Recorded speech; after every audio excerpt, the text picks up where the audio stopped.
Okay, so I've saved that document from Gale Kids Info Bits into my Google Drive. So if I go to my Google Drive, I can find a folder called Kids Info Bits. Any of the Gale databases that I do will make a folder that will put everything in that. Open up that folder, and you can see all the things I've saved from other Gale pages, Gale databases. So I'm going to open up this extinction one. And this is the part that I really like, because how many of you have had kids say, or told kids, read this article and summarize it? Really difficult for the little kiddos, huh? Especially the younger grades.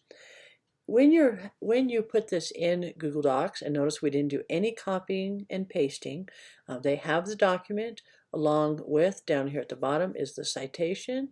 You notice it brought the pictures in too.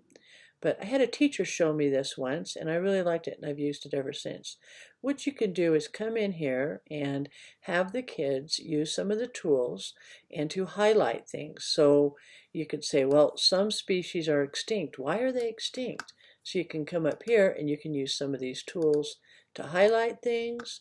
Or if you can say, we don't want to, this isn't going to be part of it, we can go up to format the text, and we could say strike through, or we could underline, and we could use all those formatting tools.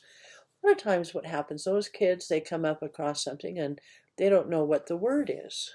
Okay, so here we have a word, and it's kind of, we don't really know what it is. We can go up to tools and go to explore, and we can take this word. And Explorer is just kind of like going to Google, but it's a little bit safer, a little bit easier, keeps them all in the doc.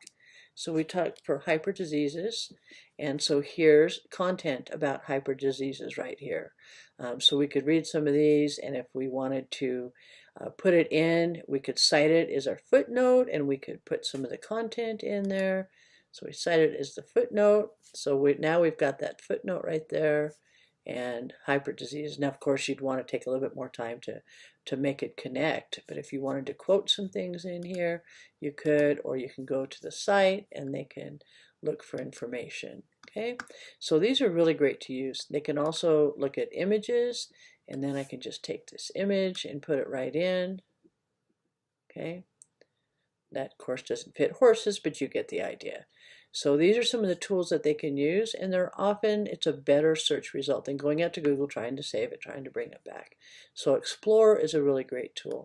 Another way I like to teach doing this with kids is you can either make this document and send it out to them, but if you put a table in, so I'm going to insert a table, and I'm going to make it this big, and I'm going to say, quote the article. We always want to say quote instead of copy and paste. And then in your words. So maybe just chunk it down for the littles. And so just take parts of it. Many large animals lived. So maybe this right here. And then say, okay, this was quoting the article. So this came from, they could say that it came from Kids Info Bits, so we know where the source came from. And then over here they could write in their own words. So again, if they didn't know what extinct was, we could come up here and put it and look at extinct, and we could learn about the definition, the termination, so they can get better ideas of what extinct is. And maybe they could write this, you could say live no more. Okay, or you can put in their own words. So having them chunk it just by a little bit at a time in their own words might be a better option to use. Once the kids have taken this, and maybe they can, depending on your age group and you're comfortable with Google Docs, they might be able to edit this or make a new document and then try and copy and paste, because this is now kind of their content, but they need to make sure to understand we just don't copy and paste and turn that in. So by having them the ability to maybe edit this article and put things into their own words using a simple box like this, that they could, maybe have 3 boxes: the habitat, adaptations, food source type of thing. And so they find it here and then they put it in their own words right there. And I didn't do a very good teacher job with the content, but that's your guys' job. I'm tech support. So I hope that kind of helps and lets you see some ideas that you could do with that. Once you're back into Canvas, you could make that an assignment. And if I go to assignments, and if I wanted to make a new assignment, or even if I wanted to edit this one, I could edit it, and I could say find your own article and annotate it, highlight it, do all those different things, and then do it as a file upload.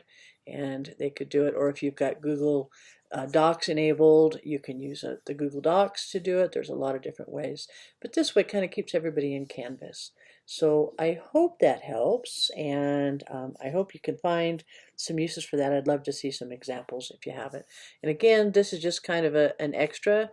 It's not really part of the course. There's no assignment. I just wanted to share these things with you because I love them so much. Thanks. Have a great day.